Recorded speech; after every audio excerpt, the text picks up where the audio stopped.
Assalamualaikum warahmatullahi wabarakatuh. Kita bertemu kembali di video pembelajaran ke-10 untuk mata kuliah Statistika Matematika 1. Oke, pertemuan ke-10 ini adalah bahasan yang baru ketika 2 minggu lalu kita bahas tentang statistik order. Pertemuan ke-10 ini kita masuk ke materi yang berikutnya, yaitu distribusi rata-rata. Ya, jadi yang akan kita bahas pada pertemuan hari ini adalah distribusi rata-rata. Ini sebenarnya tertunda, harusnya saya berikan penjelasannya sebelum UTS. Oke, distribusi rata-rata X garis itu seperti apa? Oke, ketika saya misalkan punya sebuah variabel acak X, di mana X1 itu distribusinya normal, X2 distribusinya normal dengan rata-rata mu2, sigma kuadrat 2, dan seterusnya sampai ke Xn, distribusinya adalah normal dengan rata-rata mu n dan variasinya sigma kuadrat n. Ketika X1 atau Xi dan Xj-nya saling bebas, di mana I tidak sama dengan J, maka di sebelum UTS saya sudah bahas, kalau saya punya X1-nya adalah distribusi normal, rata-ratanya mu1, variasinya sigma 1 kuadrat. Lalu saya punya X2 normal, mu2, varians 2 kuadrat. Maka kalau saya punya Y ini adalah X1 ditambah X2, maka dia akan distribusi normal dengan rata-ratanya mu1 plus mu2, variasinya sigma 1 kuadrat plus sigma 2 kuadrat. Pembuktiannya sudah ada di penjelasan sebelum UTS. Nah, sekarang ketika ini cuma ada 2, maka nilai rata-ratanya adalah penjumlahannya. Penjumlahan dari masing-masing. Lalu variasinya juga penjumlahan dari masing-masing. Ini saya terapkan ke kasus yang ini. Kalau saya punya sampai N, berarti saya punya X1, X2, sampai ke Xn, ini akan berdistribusi normal juga dengan rata-ratanya mu1 plus mu2 plus sampai dengan ke mu n, lalu variasinya juga sigma 1 kuadrat plus sigma 2 kuadrat sampai ke sigma n kuadrat.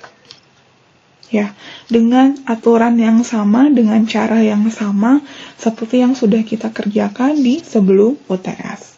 Oke, ini bisa saya ubah. X1 tambah X2 sampai dengan ke Xn, saya bisa ubah. Saya bisa tulis dengan ini sama dengan sigma Xi, yang I-nya bergerak dari 1 sampai N. Dia akan berdistribusi normal, mu1 tambah mu2 sampai ke mu n, ini akan sama dengan sigma mu i. I-nya dari 1 sampai n, variasinya juga sama. Sigma 1 kuadrat tambah sigma 2 kuadrat tambah bla bla bla sampai ke sigma n, berarti ini sama dengan sigma i kuadrat, di mana i-nya bergerak dari 1 sampai n. Ya, ini yang dijelaskan di sini. Oke, selanjutnya ada sifat yang harus kalian ketahui. Sifat ekspektasi. Ketika saya punya X distribusi normal mu, sigma kuadrat, berarti ekspektasi X-nya adalah mu atau rata-ratanya adalah mu, variasinya adalah sigma kuadrat. Kalau saya punya konstanta, yaitu sebutlah konstantanya adalah A, konstantanya adalah A di sini, maka saya bisa mencari ekspektasi dari AX. Karena A adalah berupa konstanta, maka konstanta bisa saya keluarin. Jadi A ekspektasi X, atau tadi ekspektasi X-nya adalah mu, sehingga A dikali mu. Lalu untuk variansnya, Karena varias adalah bentuk kuadrat, sebuah konstanta keluar dari bentuk varias, dia akan menjadi kuadrat, menjadi A kuadrat dikali varian X. Varian X-nya tadi adalah ini, sehingga varias AX adalah A kuadrat dikali sigma kuadrat. Nah, ini yang harus kalian ingat, sifat dari ekspektasi. Sehingga kalau saya terapkan,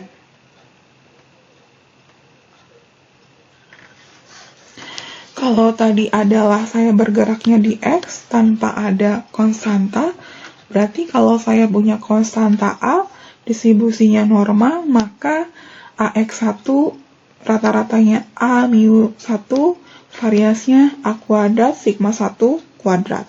Sampai dengan ke Xn. Ketika AXn, maka dia akan mengikuti distribusi normal dengan rata-ratanya A mu n dan variasinya A kuadrat sigma kuadrat n. Cara yang sama seperti tadi, didapatkan bentuk seperti ini, bahwa sigma AXI itu akan berdistribusi normal dengan rata-ratanya adalah A sigma mu i, variasinya A kuadrat sigma i kuadrat. I-nya bergerak dari 1 sampai n. Ini ya.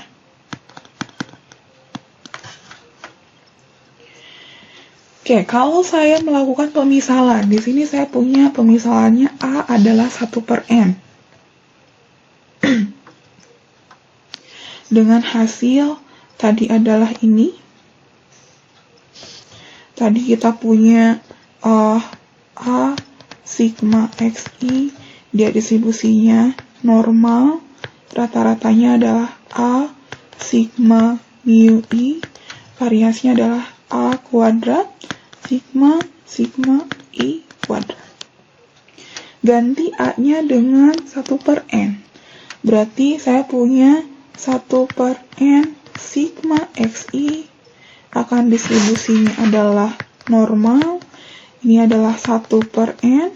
Oke, sigma mu i. Salah satu sifat di sini adalah dia sifatnya distribusinya identik independen. Berarti mu 1 sama dengan mu 2 sama dengan mu 3 sampai ke mu n. Berarti kalau saya pecah, ini akan sama dengan sigma mu ditambah bla bla bla sampai dengan ke n. Ini untuk mu-nya, lalu variasinya juga sama. Berarti ini adalah 1/n kuadrat dikali sigmanya sigma 1 kuadrat. Nah, sigma kuadrat tambah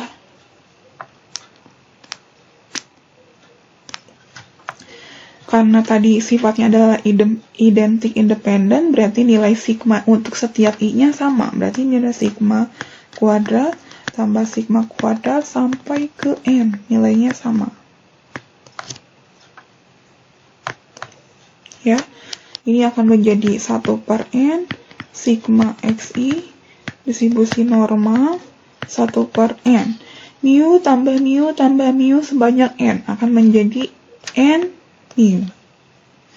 Lalu variasinya 1/n kuadrat, sigma kuadrat tambah sigma kuadrat tambah sigma kuadrat sebanyak n akan menjadi n sigma kuadrat.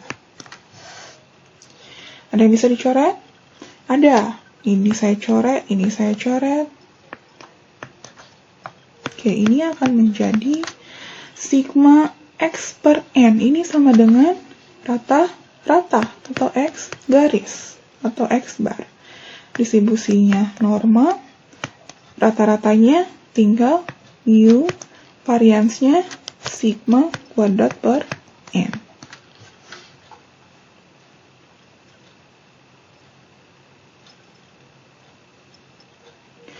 Sehingga kesimpulannya adalah ini.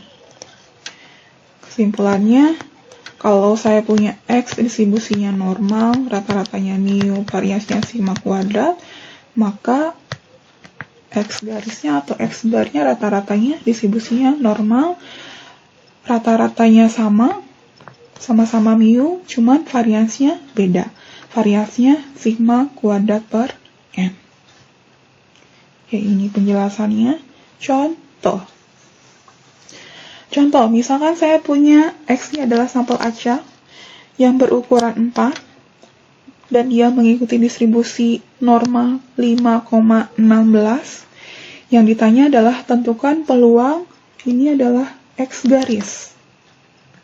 Lebih dari 6, yang B-nya kurang dari sama dengan 3, dan seterusnya. Oke.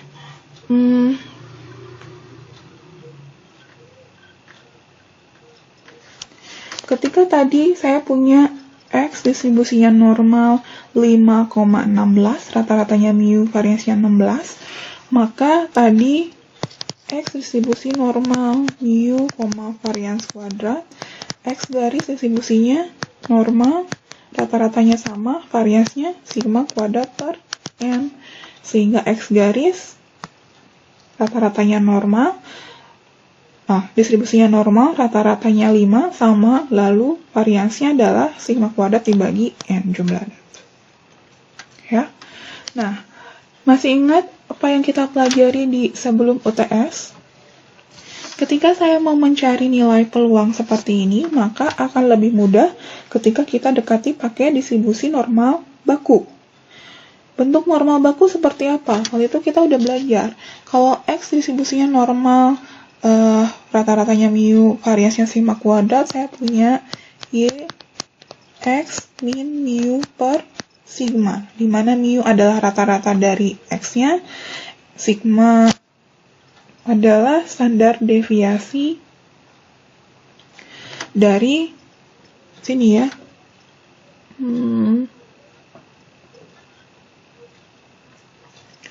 Standar deviasi dari distribusi X-nya. Ini akan berdistribusi normal baku dengan rata-ratanya 0, variansnya 1. Atau waktu itu saya tulis bentuk umumnya. Z-nya adalah ini variabel acaknya X dikurangi ekspektasi dari X dibagi akar dari varian X. Ini akan distribusinya normal baku. Ya, ini kuncinya. Sekarang, ketika saya punya variabel acaknya adalah X garis atau X bar, berarti variabel acaknya adalah X bar.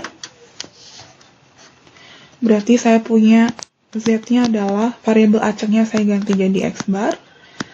Rata-rata dari X bar itu apa? Tadi rata-rata dari X bar adalah mu. Lalu varians dari X bar adalah sigma kuadrat per N, atau ini menjadi sigma per akar N.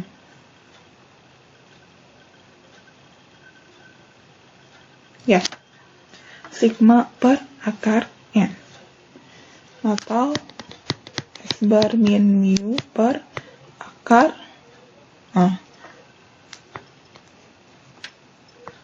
sigma kuadrat per N.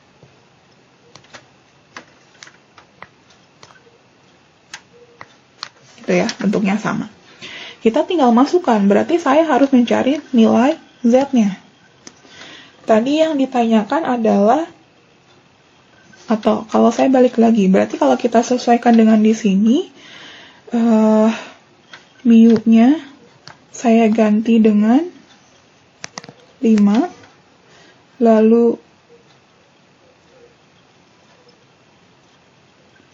variansnya saya ganti dengan 16, kayak ini ya.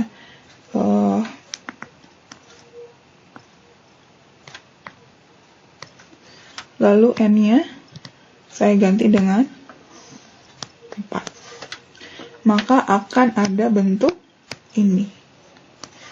Dia yang berdistribusi normal 0,1. Lalu tinggal kita masukkan. Nilai yang awalnya perubahan acaknya X bar sekarang berubah menjadi nilai Z. Karena kita akan dekati pakai distribusi normal baku. Sehingga tadi, karena yang diminta adalah 6, berarti X barnya adalah 6 dikurangi 5 dibagi 2. Berarti kita mencari nilai peluang Z lebih besar daripada setengah. Peluang Z lebih besar daripada setengah. Karena ini sudah berbentuk distribusi normal baku, maka kita bisa lihat tabel distribusi normal. Oke, saya akan pakai distribusi dari tabel normal yang ada di Hook and Crack. Ini.